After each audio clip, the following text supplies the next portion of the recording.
35வது ஸ்லோகம். ஸ்ரீ பகவானுவாச்ச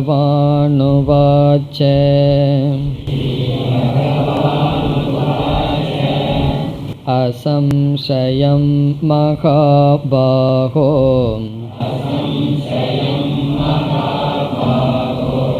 மனோ துர்நிக்ரகம் சலம்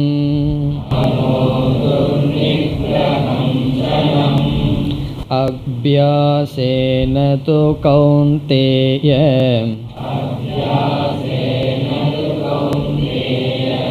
வைராக்யேன ச க்ருஹ்யதே.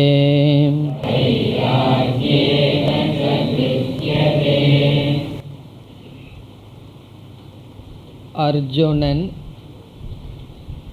மனம் அடங்காத காரணத்தினால் நீங்கள் உபதேசித்த ஞானமானது மனதில் தங்குவதில்லை அல்லது தங்கும் என்ற நம்பிக்கை இல்லை என்று கூறினான். அதற்கு பகவான் முதலில் நம்முடைய மனம் அவ்வளவு சுலபமாக நம்முடைய வசத்துக்கு வராது என்றும் நீ கூறியது சரி என்று ஏற்றுக்கொண்டு பிறகு 2 உபாயத்தை பகவான் கூறினார். வைராகியம், அபியாசக என்ற 2 உபாயத்தின் மூலமாக நம்முடைய மனதை நம்முடைய வசத்துக்கு கொண்டு வர முடியும் என்று பகவான் கூறியதை நாம் சென்ற வகுப்பில் பார்த்தோம். வைராகியம் என்ற உபாயத்தின் மூலமாக வெளியே செல்கின்ற மனதை நம்மிடம் கொண்டு வர முடியும். அபியாசம் என்கின்ற உபாயத்தின் மூலமாக கொண்டு வரப்பட்ட மனதை நம்மிடத்தில் அல்லது எந்த காரியத்தில் செலுத்த விரும்புகின்றோமோ அதில் செலுத்தி அதில் நிறுத்தி பழக முடியும். இவ்விதம் வைராகியம், அபியாசம் என்ற 2 சாதனைகளினால் மனதிற்கு வருகின்ற விக்ஷேபம் என்ற தடையிலிருந்து நீங்க முடியும். இதுவரை சென்ற வகுப்பில் பார்த்தோம். இங்கு இனியொரு கருத்தையும் சிந்தித்து அடுத்த ஸ்லோகத்திற்கு செல்லலாம். யோக சாஸ்திரத்தில் தியானத்திற்கு 4 தடைகள் பேசுவார்கள். இங்கு அர்ஜுனன் விக்ஷேபம் என்கின்ற ஒரு தடையை பகவானிடம் கூறினான். பகவான் அதற்காக உபாயத்தை கூறினார். ஆனால் நம்முடைய மனதை வசப்படுத்துவதற்கு அல்லது தியானத்திற்கு 4 தடைகள் யோக சாஸ்திரத்தில் பேசப்படும். அவைகளை இப்பொழுது சுருக்கமாக பார்க்கலாம். முதலாவது தடை இங்கு அர்ஜுனன் கூறிய விக்ஷேபம் என்பது. இரண்டாவது நித்ரா, உறக்கம். மூன்றாவது கஷாயக, கஷாயம் என்பது. நான்காவது ரசாஸ்வாதக, ரசாஸ்வாதக என்பது நான்காவது. விக்ஷேபக, நித்ரா, கஷாயக, ரசாஸ்வாதக என்கின்ற இந்த 4 தடைகள் நம்முடைய மனதிற்கு வரும். தியானம் செய்யும் பொழுது அல்லது தியானத்தில் நிலை பெற நமக்கு வரும். இதில் இங்கு அர்ஜுனன் கூறிய தடை விக்ஷேபம் என்கின்ற தடை. சஞ்சலம் ஹி மன கிருஷ்ண பிரமாதி பலவத் திருடம் என்ற இடத்தில் என்னுடைய மனது விக்ஷேபத்தை அடைகின்றது, தேவையற்ற சிந்தனைகளை மேற்கொள்கின்றது. ஆகவே விக்ஷேபமான மனதில் நீங்கள் சொல்லிய அறிவானது நிலைக்கும் என்று பார்க்கவில்லை என்று சொன்னான். இந்த விக்ஷேபம் என்ற தடையை நீக்க பகவான் கொடுத்த உபாயம் வைராகியம், அபியாசம் என்கின்ற உபாயம். இனி மற்ற 3 தடைகளை சுருக்கமாக பார்க்கலாம். அடுத்த தடை நித்ரா. நித்ரா என்றால் உறக்கம், சோம்பல். தியானம் செய்யும் பொழுது, தியான பயிற்சியில் ஈடுபடும் பொழுது நமக்கு வருகின்ற அடுத்த தடை நித்ரா. விக்ஷேபத்தினுடைய முழுமையான எதிர்மறையான தடை. விக்ஷேபத்தில் மனது இருக்கும் பொழுது ரஜோகுணத்தினுடைய தூண்டுதலில் அதிகமாக வேகமாக செயல்படும். நித்ரா என்ற தோஷத்துக்கு மனம் வரும் பொழுது செயல்படாது, மந்தமாக இருக்கும் அல்லது உறங்கிவிடும். நித்ரா என்றால் உறக்கம். இப்போ தியானம் செய்ய ஆரம்பித்தா ஒன்றா 2 நடக்கும். ஒன்று, தியானத்துக்குன்னு எதை எடுத்துக்கொண்டோமோ அதை தவிர சிந்தனைகள் வரும். இரண்டாவது, உறங்கி விடுவோம். இரண்டாவது தடை எப்பொழுது வந்ததுன்னு எப்படி தெரியும்னா, ஒரு சப்தம் வரும், ஒரு கொரட்ட சப்தம் வந்ததுன்னு சொன்னால் நம்ம இரண்டாவது தடையில் இருக்கின்றோம் என்று புரிந்து கொள்ள வேண்டும். இந்த நித்ரை வராமல் இருப்பதற்கு என்ன செய்ய வேண்டும்? என்ன செய்ய வேண்டுமோ அதை செய்ய வேண்டும். ஒழுங்காக தூங்கணும். ரொம்ப தூக்கம் கெட்டுட்டு தியானத்தில் அமர்ந்தோம்னு சொன்னால் நம்ம உடல் அந்த நேரத்தில் உறக்கத்தை எடுத்துக்கொள்ளும். அதிகமாக உண்ணக்கூடாது. அதற்கு தகுந்த காலத்தை நாம் தேர்ந்தெடுக்க வேண்டும். உடல் ஃப்ரெஷ்ஷாக இருக்கணும். உள்ளதுக்குள்ளேயே யூஸ்லெஸ்ஸான காரியத்தை செய்கிறதுக்குன்னு ஒரு நேரம் வச்சுருப்போம். அந்த நேரத்தில் தியானம் செய்யக்கூடாது. முக்கியமான நேரத்தை தியானத்திற்காக கொடுக்க வேண்டும். அப்படி உறக்கம் வராமல் என்னென்ன செய்ய வேண்டுமோ அதையெல்லாம் மேற்கொள்ள வேண்டும். அதுதான் உபாயம். ஆகவே உறக்கம் வராமலும் பார்த்து கொள்ள வேண்டும், விக்ஷேபமடையாமலும் பார்த்து கொள்ள வேண்டும்.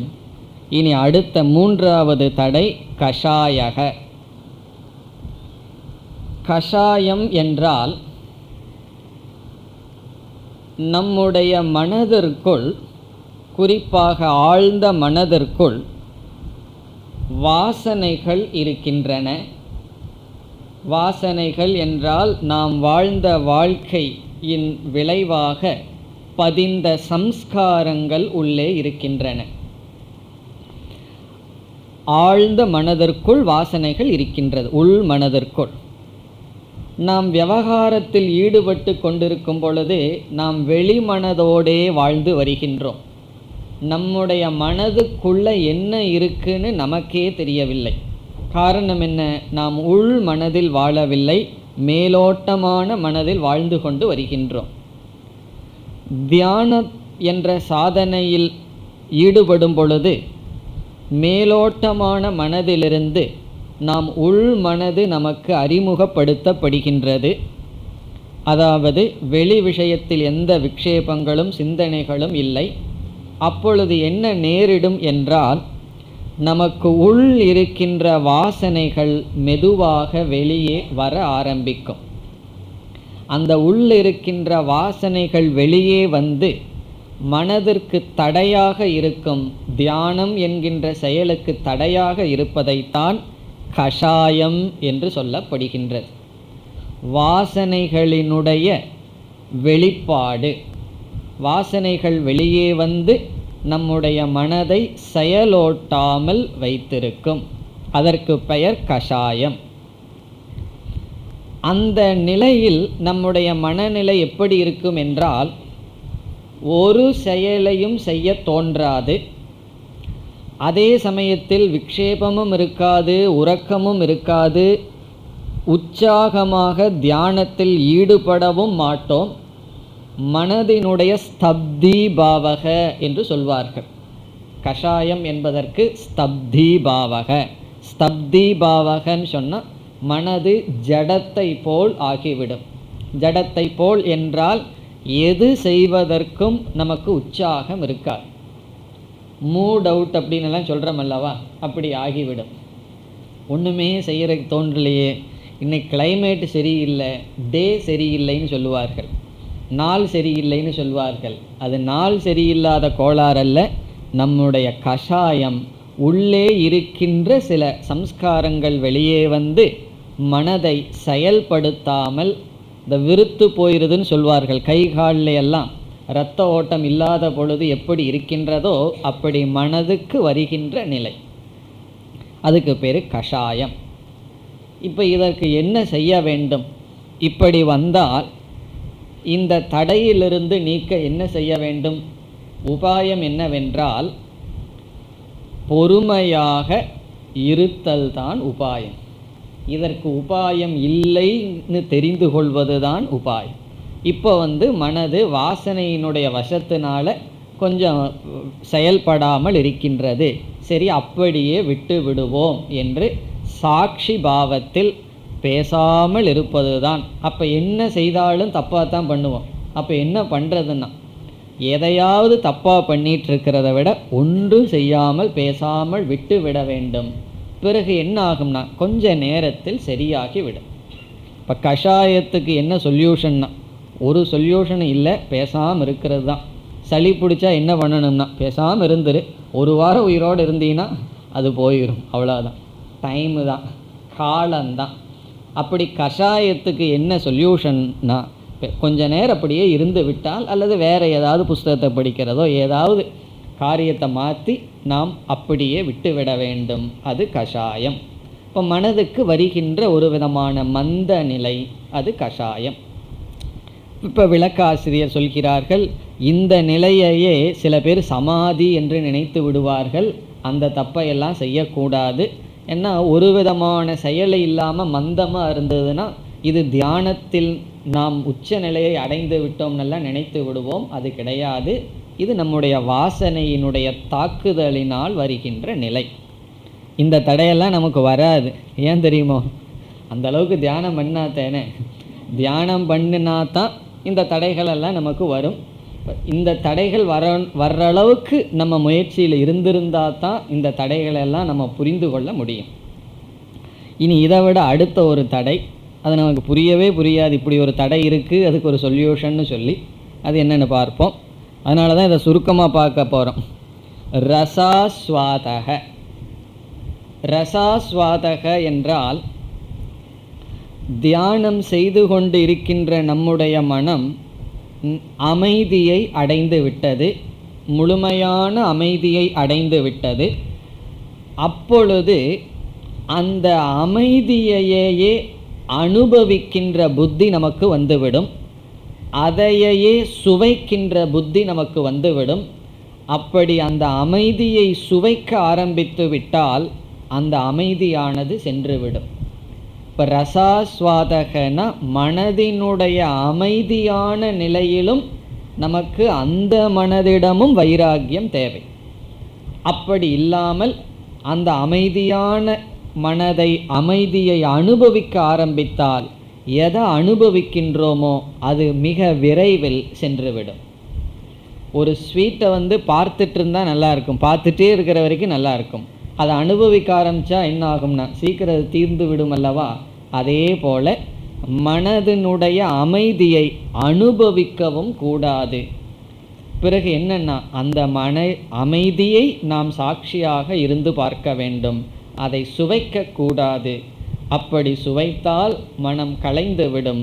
அது ரசாஸ்வாதக. ஆஸ்வாதகன டேஸ்ட். ரசாஸ்வாதக என்றால் மனதினுடைய அமைதியை சுவைத்தல், அதுவே ஒரு தடை. இவ்விதம் யோக சாஸ்திரத்தில் 4 தடைகள். அதில் நமக்கு இப்பொழுது குறிப்பாக முதல் 2 தடைகளிலிருந்து மீளுவோம். அதற்கு பிறகு தியானம் செய்ய செய்ய அடுத்த தடை வந்தால் அதை நாம் நீக்கி கொள்ளலாம். முக்கியமாக 2 தடைகள், விக்ஷேபக, நித்ரா. அதைவிட முக்கியமான தடை விக்ஷேபம்.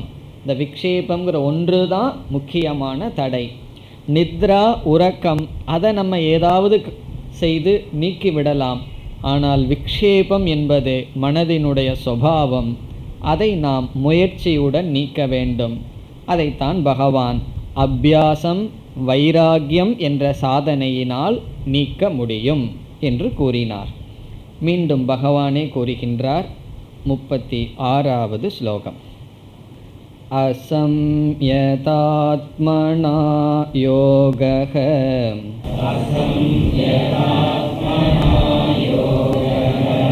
दुष्प्राप इति मे मतिः।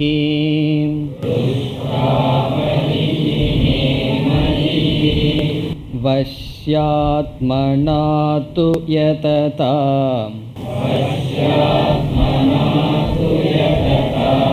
शक्यो वाप्तुमुपायतः।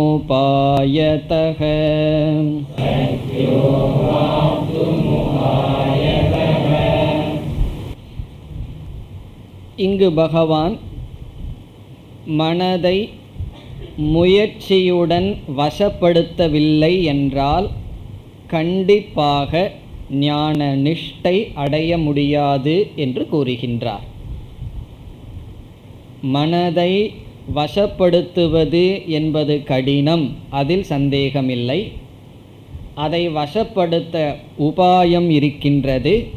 அந்த உபாயத்தை கையாண்டு வசப்படுத்த வேண்டும்.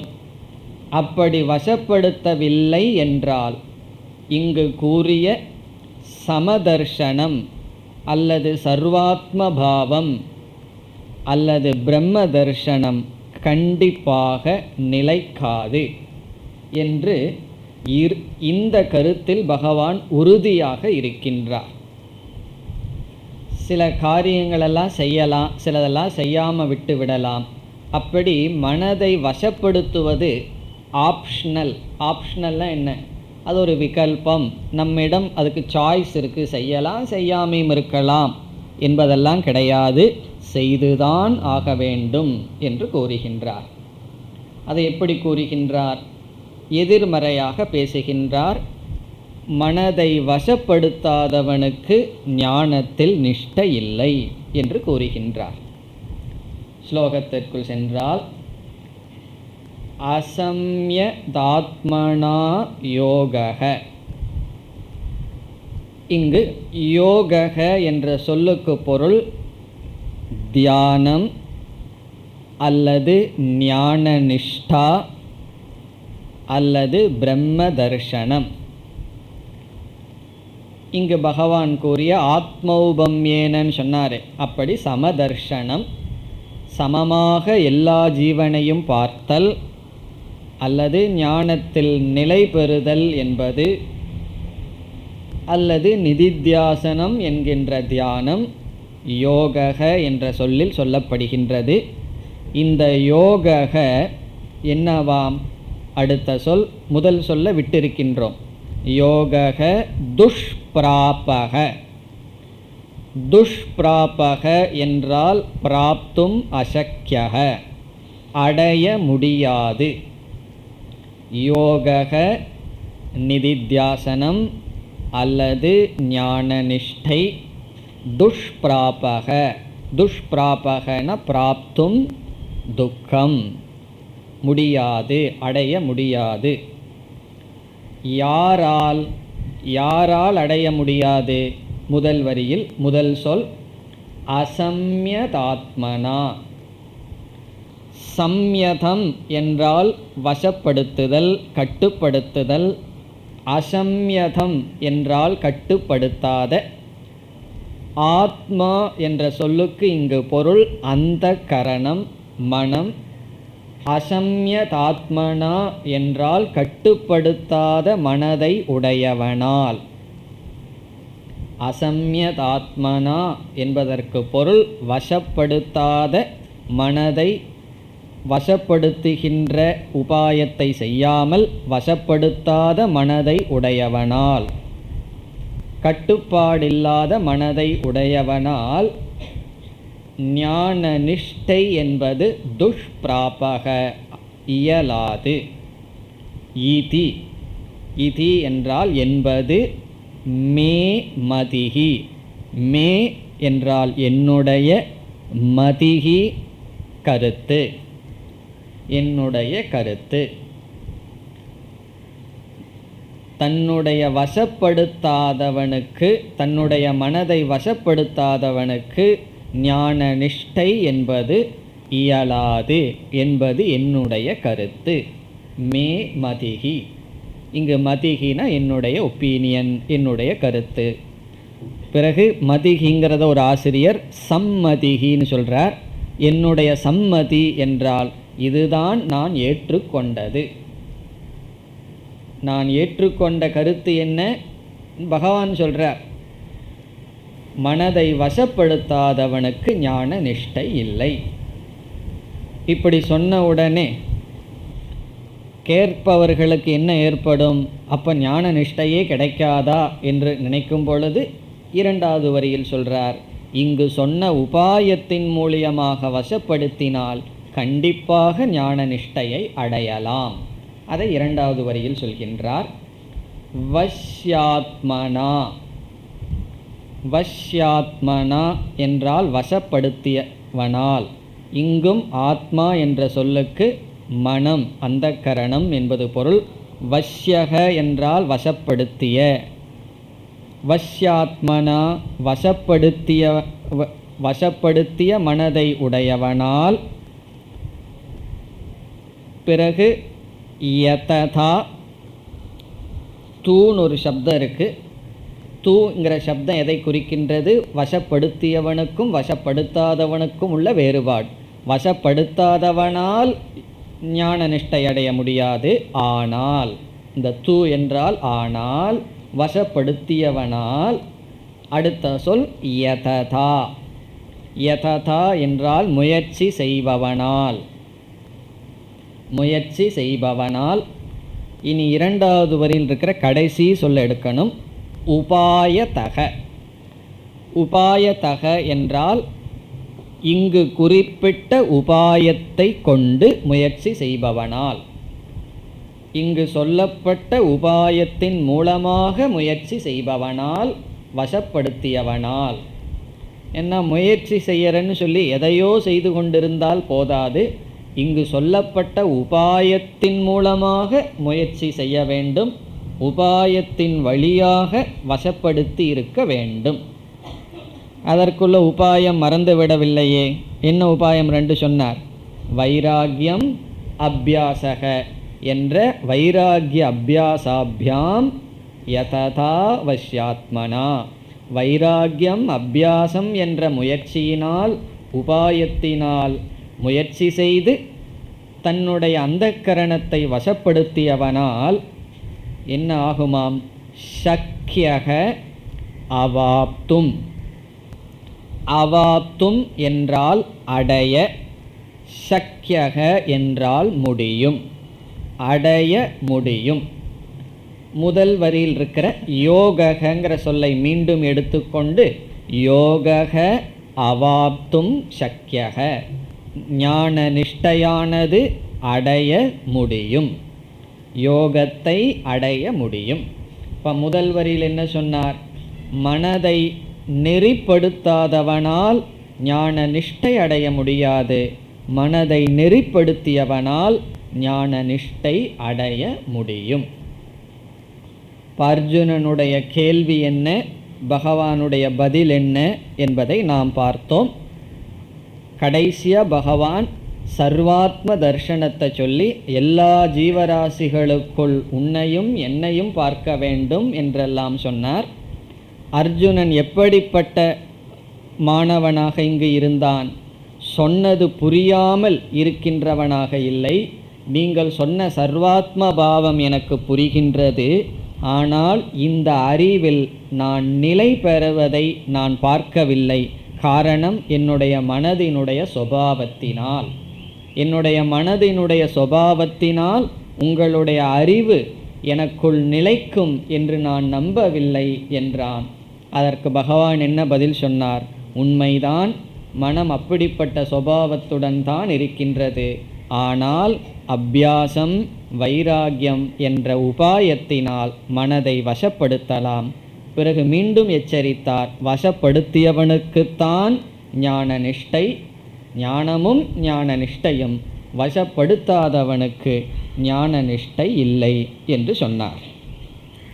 இனி மீண்டும் அர்ஜுனன் கேள்வியுடன் வருகின்றான். அர்ஜுன உவாச்ச அயதி ஸ்ரத்தயோபேதஹ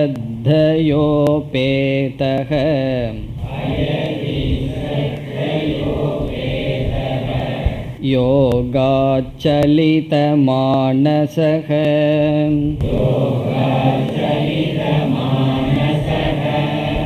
அப்ராப்ய யோக சம்சித்திம்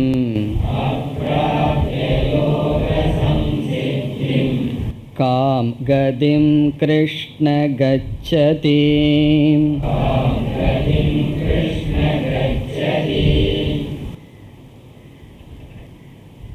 இதற்கு பிறகு அர்ஜுனன் ஒரு சந்தேகத்தை கேட்கின்றான். அதற்கு பதிலாக பகவான் கூறி இந்த அத்தியாயத்தை முடிக்கப் போகின்றார். அர்ஜுனனுடைய சந்தேகம் என்ன என்பதை நாம் பார்த்துவிட்டு ஸ்லோகத்திற்குள் வரலாம். சென்ற ஸ்லோகத்தில் பகவான் கூறினார், மனதை வசப்படுத்தியவனால்தான் ஞான நிஷ்டை என்ற பலனை அடைய முடியும். மனதை வசப்படுத்தவில்லை என்றால் கண்டிப்பாக ஞான நிஷ்டை வராது என்பதை தெளிவுபட பகவான் கூறினார்.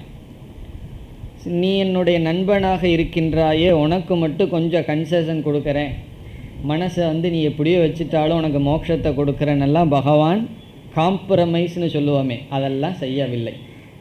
உனக்கு மனம் வசப்பட்டிருந்தால் ஞான நிஷ்டை, உன்னுடைய மனம் வசப்படவில்லை என்றால் உனக்கு ஞான நிஷ்டை இல்லை. ஆனால் வசப்படுத்த முடியும், அதற்கான உபாயமும் உண்டு என்று சொன்னார். அர்ஜுனன் இதை கேட்டு அவனுடைய மனதில் வந்த சிந்தனையை இப்பொழுது பார்ப்போம். என்னதான் பகவான் இவ்விதம் கூறினாலும், அதாவது உபாயம் இருக்கின்றது, உபாயத்தின் மூலமாக மனதை வசப்படுத்த முடியும் என்று கூறினாலும், அர்ஜுனனுடைய மனதில் நம்மால் இந்த உபாயத்தை பயன்படுத்தி மனதை வசப்படுத்த முடியும் என்ற நம்பிக்கை அர்ஜுனனுக்கு இல்லை. இவ்வளவு தூரம் பகவான் சொல்லியும் நம்பிக்கை இல்லை. காரணம் என்ன? வசப்படுத்தவில்லை என்றால் ஞான நிஷ்டை இல்லைன்னு வேற சொல்லியிருக்கார். ஆகவே அர்ஜுனனுடைய மனதில் கண்டிப்பாக நம்முடைய மனதை வசப்படுத்தி அதனுடைய பலனாக ஞான நிஷ்டை அடைந்து விடுவோம் என்ற நம்பிக்கை அர்ஜுனனுக்கு இல்லை. அந்த நம்பிக்கையின்மையினுடைய விளைவாக இந்த கேள்வியானது வருகின்றது. அப்படின்னா என்ன? இந்த கேள்வி நம்முடைய மனதிலையும் வரலாம்னு அர்த்தம். என்ன, சில பேர் 10 வருஷம் வேதாந்தம் படிச்சுட்டு என்ன சொல்வார்கள் தெரியுமோ, அடுத்த பிறவியில் நீங்களும் குருவாக வாருங்கள், நானும் சிஷ்யனாக மீண்டும் தொடருவோம், கண்டிப்பாக இந்த பிறவியில் மோட்சத்தை அடைய மாட்டோம்னு முடிவு செய்து விடுவார்கள். என்ன, உங்களிடமே படித்து பழகி போச்சு, அதனால் நீங்களும் வந்துருங்கன்னு சொல்லுவார்கள். அப்புறம் என்னென்ன, மறுபடியும் சின்ன வயசுலேருந்து ஆரம்பிச்சிருவோம், 2 பேரும் ஆரம்பித்து மறுபடியும் மோட்சத்துக்கு முயற்சி பண்ணலான்னு சொல்லி சில பேர் நினைப்பார்கள். காரணம் என்னென்னா, இந்த பிறவியில் அது என்னுடைய மனசை கட்டுப்படுத்துறதுங்கிற ஹோப் கிடையாது. பகவானே முயற்சி பண்ணாலும் நடக்காது. அந்த அளவுக்கு உறுதி சிலருக்கு இருக்கின்றது. அப்படிப்பட்ட மனதிலிருந்து இப்படிப்பட்ட ஒரு சந்தேகம் உருவாகின்றது. இப்போ இந்த சந்தேகம் வர்றதுக்கு காரணம் என்ன? நம்ம ஞானத்தை அடைஞ்சதற்கு பிறகு ஞான நிஷ்டையை அடைவதற்கு மனம் முழுமையாக வசப்பட்டிருக்க வேண்டும். அப்படி வசப்படுத்த முடியவில்லை என்ற பட்சத்தில் நமக்கு என்ன நிலை ஏற்படும் என்று சிந்திக்கும் பொழுது இந்த அர்ஜுனனுடைய கேள்வி பொருத்தமாக இருக்கின்றது. இப்போ சில சமயங்களில் நம்ம என்ன பண்ணுவோம், நமக்கே ஒரு கஷ்டம் இருக்கும், அது நம்முடைய கஷ்டம்னு போய் ஒருவரிடம் சொல்வதற்கு பதிலாக நம்ம பேரை சொல்லாமல் யாருக்கோ இப்படி ஒரு கஷ்டம் இருக்குதுன்னு வைங்களேன்னு சொல்லி 3rd பர்சனில் பேசுவோம். இந்த வேலையெல்லாம் சில பேர் செய்வார்கள். அவர்களுடைய ஜாதகத்தையே எடுத்துகிட்டு போய் இது என்னோடய ஃப்ரெண்டு ஜாதகம் பார்த்து சொல்கிறீர்களான்னு சொல்லுவார்கள். காரணம் என்னென்னா, நம்ம ஜாதகம் சொல்கிறதுக்கு அதில் ஒரு கஷ்டம் இருக்காங்க. அப்படி அர்ஜுனன் தன்னை வச்சு தான் கேள்வி கேட்கணும். இனிமேல் தன்னுடைய மனசை சொல்லும்போது என்ன சொன்னான்? யாரோ ஒருவருடைய மனசு சஞ்சலமாக இருக்குன்னா சொன்னான், என்னுடைய மனது சஞ்சலமாக இருக்குன்னு சொன்னான். அதே போல் இந்த இடத்திலையும் தன்னை வச்சு கேள்வி கேட்கணும். அதாவது வசப்படுத்த முடியாமல் சென்று விட்டால் அவனுக்கு என்ன கதின்னு கேட்க போகின்றான். இப்போ தன்னுடைய பெயரை சொல்லாமல் ஒரு மனிதனை அர்ஜுனன் கற்பனை செய்து இவனுக்கு இப்படியானால் அவனுக்கு என்ன கதி என்று கேட்கின்றான்.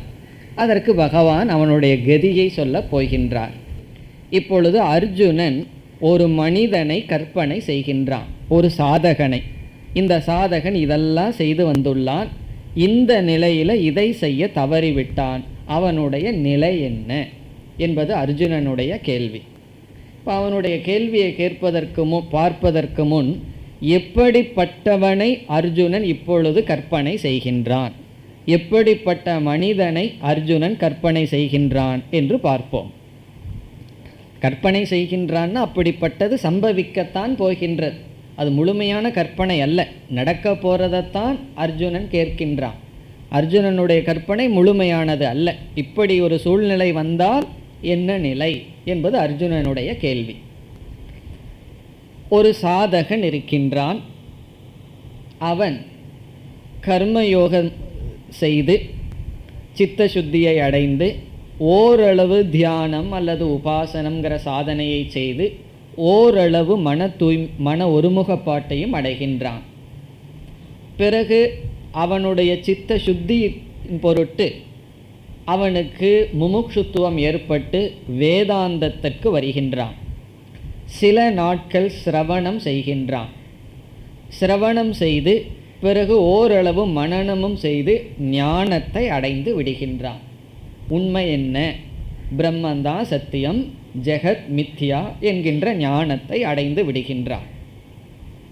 பிறகு ஞானத்தை அடைந்ததற்கு பிறகு அவன் ஞான நிஷ்டை அடைய வேண்டும் என்று விரும்புகின்றான். இயற்கையாக அதுதான் வரும். ஞானம் அடையாத வரைக்கும் ஞான நிஷ்டை வேணும்னு விரும்புவோமா? ஞானத்தை அடைந்து விட்டால் அதனுடைய அடுத்த தூண்டுதல் நம்ம மனதில் என்ன இருக்கும்? ஞான நிஷ்டை வேண்டும் என்ற தூண்டுதல் இருக்கும். காரணம் என்ன? ஞானம் சொல்கின்றது அத்வேஷ்டா சர்வபூதானாம், யாரையும் வெறுக்கக்கூடாதுங்கிறது அறிவு சொல்கின்றது. பிறகு எந்த விதமான அனாத்ம விருத்திகள் அல்லது மோகம் சோகம் இதெல்லாம் இருக்கக்கூடாதுன்னு அறிவு சொல்கின்றது. ஆனால் இவனுடைய சம்ஸ்காரங்கள் அல்லது விபரீத பாவனைகள் இவனுக்கு துவேஷம் முதலிய சம்சாரியான பாவனையை கொடுத்து வருகின்றது. ஆகவே அந்த நிலையில் அவன் நிதித்தியாசனம் என்ற சாதனையை செய்ய வேண்டும், தியானம் என்ற சாதனையை செய்ய வேண்டும் என்று முடிவு செய்து சிரவணம் மனனம் என்ற சாதனைக்கு பிறகு அவன் தியானம் என்ற சாதனைக்கு வருகின்றான். இப்பொழுது நம்ம ஒருத்தனை கற்பனை பண்ணிகிட்டு இருக்கோம். கர்மயோகம் கொஞ்சம் பண்ணி சித்தசுத்தியெல்லாம் அடைஞ்சு பிறகு சிரவணம் பண்ணி கொஞ்சம் மனனம் செய்து ஞானத்தையும் அடைஞ்சு பிறகு ஞான நிஷ்டை வேணும்னு தியானத்துக்கு வந்து விட்டான். இப்போ இவன் எங்கே இருக்கான்னா கடைசி ஸ்டெப்பில் இருக்கான். ஒரு ஸ்டெப்பு மேலே வச்சான்னா மேலே, இல்லை அப்படின்னா இந்த 99 ஒரு பாம்பு இருக்குமே அது கொத்திடுதுன்னா கீழே வர்றது போல அந்த நிலையில் அவன் இப்பொழுது இருக்கின்றான். தியானத்தில் முழுமையாக அவன் ஈடுபட வேண்டும் என்றால் அவனுக்கு பொறுப்புகள் அதிகமாக இருந்தால் முடியாது. ஆகவே என்ன செய்து விடுகின்றான்? அனைத்து கர்மங்களையும் துறந்து விடுகின்றான். கர்மயோகத்தில் என்னென்ன செய்துட்டு இருந்தானோ அனைத்தையும் துறந்து விடுகின்றான். எல்லா கர்மங்களையும் துறந்து ஒன்றா சந்நியாச ஆசிரமத்தை எடுத்துக்கொள்கின்றான், அல்லது அனைத்து செயல்களையும், அது கடமைகளாகட்டும் நல்லதாகட்டும் எல்லா விதமான செயல்களையும் துறந்து விட்டான். அர்ஜுனன் அப்படிப்பட்டவனை மனசில் நினைத்து கொண்டு கேட்கின்றான். அவன் என்ன நிலையில் இப்பொழுது இருக்கின்றான்? எல்லா செயல்களையும் துறந்து தியானம் என்ற ஒரு சாதனைக்காக, ஞானத்தில் நிஷ்டை அடைவதற்காக சாதனை செய்து கொண்டு வருகின்ற காலத்தில் இந்த மனதினுடைய சுபாவத்தினால் அதான் ரொம்ப சஞ்சலமாக இருக்கேன். என்னதான் இவன் வைராகியம் அபியாசம்ங்கிற உபாயத்தை பயன்படுத்திய போதிலும் ஏதோ ஒரு காரணத்தினால் அவன் ஞான நிஷ்டை அடையாமல் இறந்து விடுகின்றான். அவன் எந்த ஸ்டேஜில் இறந்து விடுகின்றான்? தியானத்திற்கு வந்து ஞான நிஷ்டை அடையவில்லை. ஏதோ ஒரு அறிவு வந்து விட்டது, அந்த அறிவில் அவன் நிலை பெறவில்லை. அந்த நிலையில் அவன் இறந்து விடுகின்றான். அர்ஜுனனுடைய கேள்வி, அப்படி இறந்தவனுடைய கதி என்ன? அப்படி இறந்தவன் நிலை என்ன? அதற்கு பிறகு அவனுக்கு கிடைக்கின்ற பலன் என்ன என்பதுதான் அர்ஜுனனுடைய கேள்வி. இதில் என்ன முக்கியம்னு சொன்னால், இவன் தியானத்திற்கு வந்துள்ளான், தியானத்தை பூர்த்தி செய்யவில்லை, மனதினுடைய சஞ்சலத்தினால் அல்லது ஏதோ ஒரு காரணத்தில் பூர்த்தி செய்யவில்லை. வேறு அனைத்து கர்மங்களையும் விட்டுவிட்டான். அவன் இறந்தும் விட்டான், ஞான நிஷ்டை அடையாமல் இறந்து விட்டான். அவனுடைய கதி என்ன? இறந்ததற்கு பிறகு அவனுடைய நிலை என்ன? இதுதான் அர்ஜுனனுடைய கேள்வி. இவ்விதம் அர்ஜுனன் கேட்பதற்கு காரணம், அர்ஜுனனை நினைத்து பார்க்கின்றான், அவன் எங்கே தான் போக முடியும்? இப்படிப்பட்டவன் இறந்ததற்கு பிறகு எங்கே போக முடியும்னா அவனுடைய மனதில் எங்கும் போகிறதுக்கு வாய்ப்பில்லாதது போல் தெரிகின்றது. காரணம் என்னவென்றால், ஒரு மனிதன் ஒழுங்காக காமிய கர்மத்தையோ அல்லது கடமையையோ செய்து கொண்டிருந்திருந்தால், கடமைகளையெல்லாம் துறந்துட்டு நான் தியானம் பண்ண போகிறேன்னு போகாமல் ஒழுங்காக இல்லறத்தில் இருந்து கடமைகளை செய்து கொண்டு இருந்திருந்தால், ஞானம் இல்லாமையே இறந்துட்டான்னு வச்சுக்கோமே, அவனுக்கு என்ன கிடைக்கும்? ஒழுங்காக கடமையை செய்த காரணத்தினால், புண்ணியத்தின் வசத்தினால் அவனுக்கு சொர்க்கம் முதலிய லோகங்கள் கிடைக்கும். இப்போ ஒருவன் கர்மத்துக்குள்ளேயே இருந்து இறந்திருந்தால், நல்ல கர்மத்துக்குள்ளேயே இருந்து இறந்திருந்தால் சொர்க்கம் முதலிய லோகம் கிடைக்கும் இறந்ததற்கு பிறகு. ஒருவன் உபாசனைகளெல்லாம் செய்கின்றான், ஞானம் வரல, விதவிதமான தேவி உபாசனை விஷ்ணு உபாசனைன்னு செய்கின்றான். அப்படி செய்து கொண்டு இவன் ஞானத்துக்கும் வரல அல்லது உபாசனைகளையெல்லாம் தியாகம் செய்யவில்லை, உபாசகனாகவே இருந்து இறந்து இருந்தால் அவனுக்கு நல்ல, இதைவிட நல்ல லோகம் பிரம்மலோகம் கிடைக்கலாம். வேறு சில மனிதர்கள் பாபமான கர்மத்தை செய்து வருகிறார்கள். அப்படி பாபிகளாக இருந்து இறந்திருந்தால் நரகம் முதலிய லோகங்கள் கிடைக்கும். ஆனால் இவனுக்கு, இங்கு இருப்பவனுக்கு இதில் எதுவும் கிடைக்கிறதுக்கு சான்ஸ் கிடையாது, வாய்ப்பே கிடையாது. காரணம் என்ன? இவன் ஞான நிஷ்டை அடைய வேண்டும் என்று தியானம் என்ற சாதனைக்கு வந்து விட்டான், அனைத்து கர்மங்களையும் துறந்து விட்டான். காமிய கர்மமாகட்டும் அல்லது கடமைகளாகட்டும், நித்திய கர்ம நைமித்திக கர்ம என்று அனைத்து புண்ணியத்தை கொடுக்கின்ற கர்மங்களை துறந்து விட்டான். தானம் பண்ண வேண்டாம், யஜ்ஞம் செய்ய வேண்டாம், எல்லாத்தையும் விட்டு விட்டான். விட்டுட்டு எதற்கு வந்திருக்கான்? தியானத்திற்கு வந்து விட்டான். அதனால் இவனுக்கு புண்ணியம் கிடையாது. காரணம் என்ன? அனைத்து வைதிக கர்மங்கள் லௌகிக கர்மங்கள் அனைத்தையும் விட்டு விட்டான். அடுத்ததாக விட்டு விட்டு இவன் ஏதாவது பாவத்தை செஞ்சிட்டு இருந்தான்னு வச்சுக்குவோமே, எல்லா நல்ல காரியத்தையும் பண்ணுறதை விட்டுட்டு பாவத்தை பண்ணியிருந்தால் நரகத்துக்கோ மிருகமாகவோ மரஞ்செடியாகவோ பிறக்கலாம். இவன் அதுவும் செய்யவில்லை. ஆகவே பாபம் செய்யாததனால் கீழான லோகம் இல்லை, புண்ணியம் செய்யாத காரணத்தினால் சுகத்தை கொடுக்கின்ற லோகமும் இவனுக்கு கிடையாது. பிறகு உபாசனை முதலியது செய்யலான்னு சொன்னால் அதெல்லாம் மித்தியான்னு வேற புரிஞ்சிட்டான். சகுண பிரம்ம மித்தியா.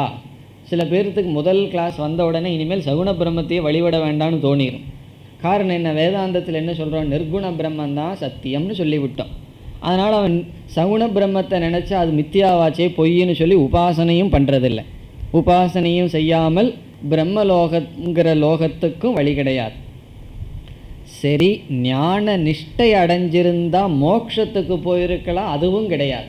இதெல்லாம் விட்டுட்டு வந்தானல்ல, காமிய கர்மத்தை விட்டான், புண்ணியத்தை கொடுக்குற கர்மத்தை விட்டான், தானம் யஜ்ஞம் இவைகளையெல்லாம் விட்டான். விட்டுட்டு இவனுக்கு புண்ணியம் இல்லை நல்ல கதி லோகத்துக்கு போகிறதுக்கு, பாபமும் இவன் செய்யவில்லை கீழான லோகத்துக்கு போகிறதுக்கு. பிறகு ஞானத்தையாவது அடைஞ்சிருந்தா, ஞான நிஷ்டை அடைஞ்சிருந்தா பிரம்மத்தோடு ஐக்கியமாகி மோட்சத்துக்கு போயிருப்பான். ஆனால் என்ன ஆயிட்டான், இவன் தியானத்துக்கு கடைசி ஸ்டேஜில் விழுந்து விட்டான். கடைசி பாம்பு கொத்துனது போல கடைசி ஸ்டேஜில் இருந்து அவன் என்ன செய்து விட்டான், தியானத்தில் நிஷ்டை அடைய முடியவில்லை, ஞான நிஷ்டையும் அடைய முடியவில்லை. அப்பொழுது அவன் எங்குதான் போவான் என்பது அர்ஜுனனுடைய கேள்வி. அர்ஜுனன் என்ன நினைக்கின்றான்னா, அவன் எங்கேயும் போகாமல் அவன் நாசத்தை அடைந்து விடுவானோ என்பது அர்ஜுனனுடைய சந்தேகம். காரணம் என்ன, எங்கேயும் போகிறதுக்கு வாய்ப்பில்லை. நிர்குண பிரம்மத்துக்கு போகலான்னு சொன்னால் நிர்குண பிரம்மத்தில் நிஷ்டை கிடையாது, சகுண பிரம்மத்தையும் விட்டுட்டான்.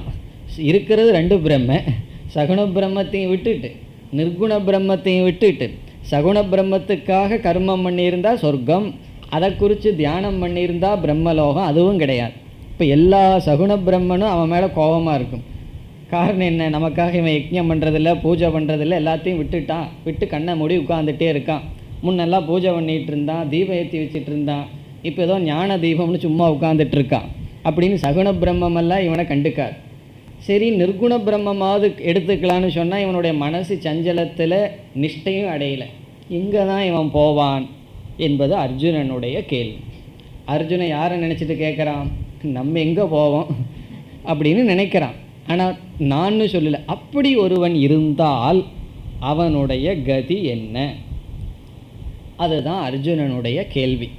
இப்போ யாரை நினச்சி இப்படி கேட்கின்றான், கர்மத்தை விட்டு உபாசனையை விட்டு பாபம் செய்வதையும் விட்டு தியானத்தில் இருக்கின்றான், ஆனால் ஞான நிஷ்டை அடைய முடியவில்லை.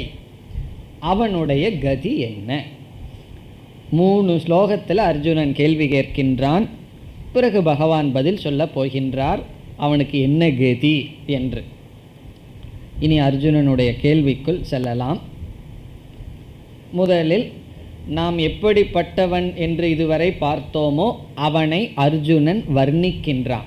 இப்படிப்பட்ட ஒரு மனிதன், இவனுடைய கதி என்ன, எப்படிப்பட்டவன்? முதல் சொல் அயதிஹி.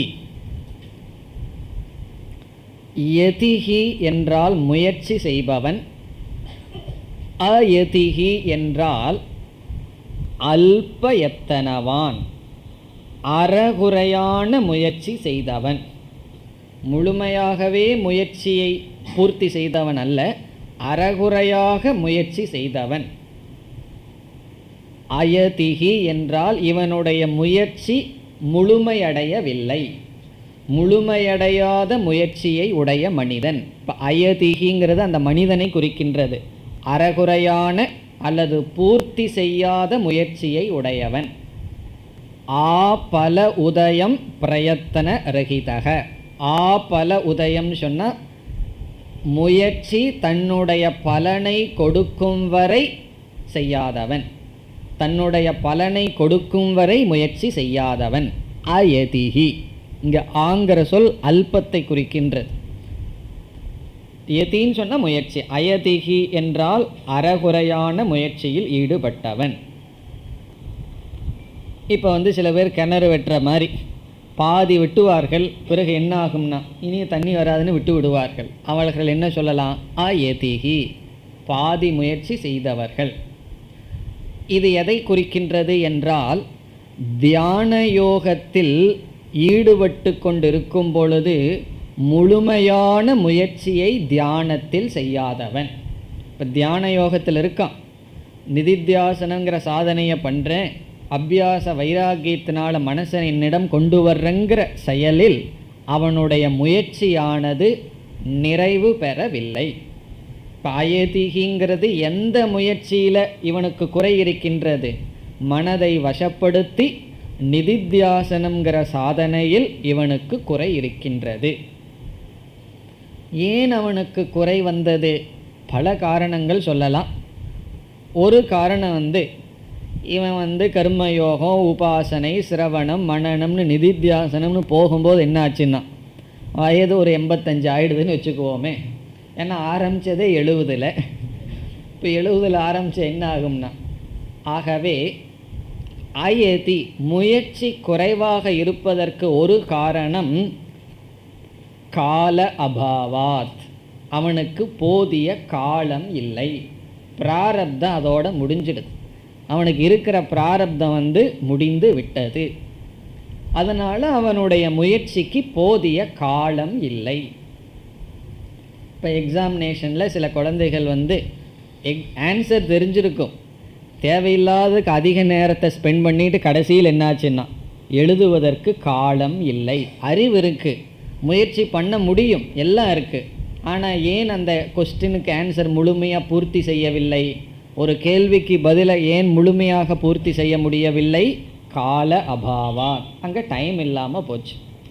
அப்படி இவன் எல்லாம் நல்லா போயிட்டுருக்கான். இன்னும் கொஞ்ச நாள் பகவான் பிராரப்தத்தை கொடுத்துருந்தா முடிச்சிருப்பான்.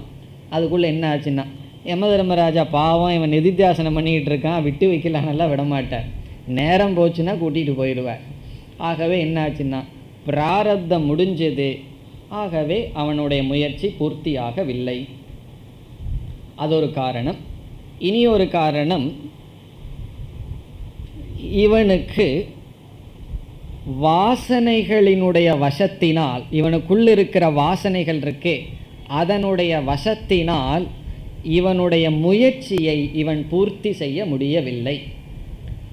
வாசனைகள் ஒவ்வொரு வாசனைகள் இவனை தாக்குவதனால் குறிப்பிட்ட காலத்திற்குள் அந்த வாசனைகளினுடைய பிடிகளிலிருந்து வர முடியவில்லை.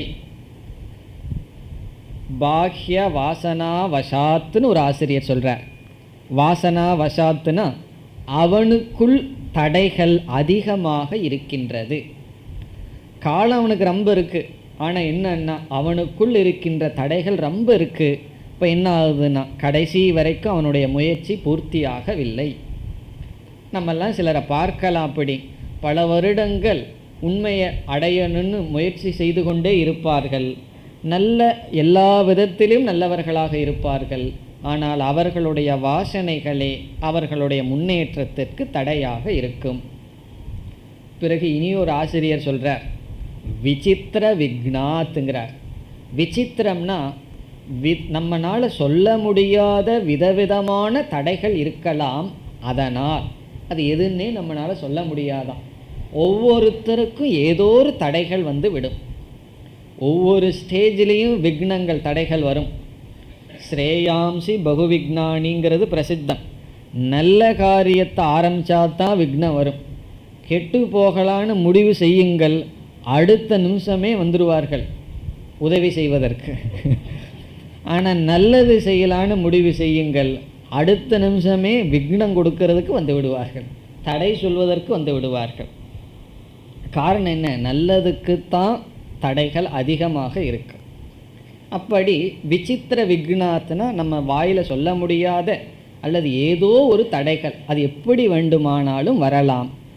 ஏதோ ஒரு காரணத்தினால் அவனுடைய முயற்சியை அவன் பூர்த்தி செய்ய முடியவில்லை.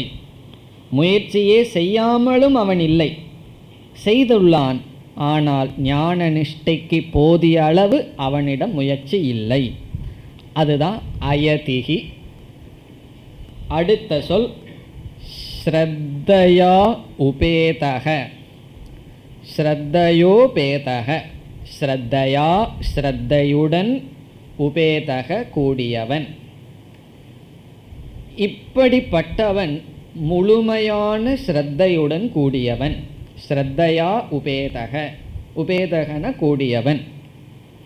இவனுக்கு ஸ்ரத்தை இருக்கின்றது, முழு நம்பிக்கை இருக்கின்றது. இப்போ சில பேர் முயற்சியை பாதியில் நிறுத்துவார்கள் அல்லது சரியாக செய்ய மாட்டார்கள். அதற்கு முக்கியமான தடை ஸ்ரத்தை இல்லாதது தான், நம்பிக்கை இல்லாதது தான். கிணற வெட்டுறான், பாதியில் ஏன் நிறுத்துறான்னு அதுக்கு ஒரே ஒரு காரணம், நம்பிக்கை இல்லை. இதற்கு மேலே எவ்வளவு கிணற வெட்டினாலும் தண்ணி வரும்னு நம்பவில்லை, அதனால் நிறுத்தி விட்டான். அப்படி நாம் எதையாவது ஒரு ப்ராஜெக்ட் ஆரம்பித்து அதை இடையில நிறுத்துகிறோம்னு சொன்னால் அதற்கு ஒரே ஒரு முக்கிய காரணம் ஸ்ரத்தை இல்லாதது தான். ஆனால் இவனுக்கோ ஸ்ரத்தை இல்லாமல் இல்லை, ஸ்ரத்தையும் இருக்கின்றது.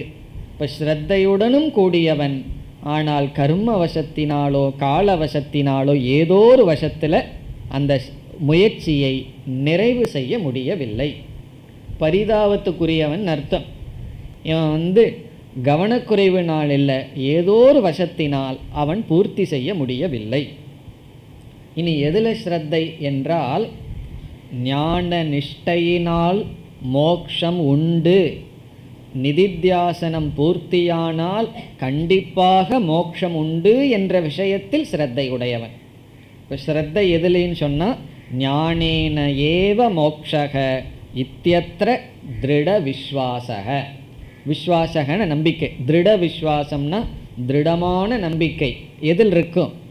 நாம் எந்த பாதையில் இருக்கிறோமோ அது சரியான பாதை தான், இந்த ஞான நிஷ்டையினால்தான் மோக்ஷம், இதில் அவனுக்கு நம்பிக்கை முழுமையாக உள்ளது. ஏன்னா சில பேர் சரியான பாதையில் இருப்பார்கள், அப்பப்போ சந்தேகம் வந்துடும், நம்ம சரியான பாதையில் தான் போயிட்டுருக்கிறோமா, இந்த நேரத்தில் வேறு ஏதாவது நல்லதை பண்ணியிருக்கலாமா, அப்படியெல்லாம் தோன்றிவிடும். இவனுக்கு அப்படி அல்ல, சரியான பாதையில் தான் போகிறோம், ஞான நிஷ்டையினால தான் மோட்சம் என்கின்ற விஷயத்தில் முழு நம்பிக்கையும் இருக்கின்றது. ஆகவே நமக்கு என்ன தெரிகின்றது? இவனுடைய முயற்சி பற்றாக்குறைக்கு காரணம் நம்பிக்கை பற்றாக்குறை அல்ல. நம்பிக்கை இருக்கின்றது, இருப்பினும் முயற்சி பற்றாக்குறையாக இருக்கின்றது. இப்படி இந்த இரண்டு சொல்லில் அர்ஜுனன் அவனை வர்ணித்து விட்டான். யார்? இப்படிப்பட்ட ஒரு சாதகனை வர்ணித்துள்ளான். இப்போ என்ன ஆயிடுதான் அவனுக்கு? யோகாத் சலித மானசக. யோகத்திலிருந்து, யோகாத் யோகத்திலிருந்து, சலித மானசக விலகிய மனதை உடையவன் ஆகிவிட்டான், வீழ்ந்து விட்டான்.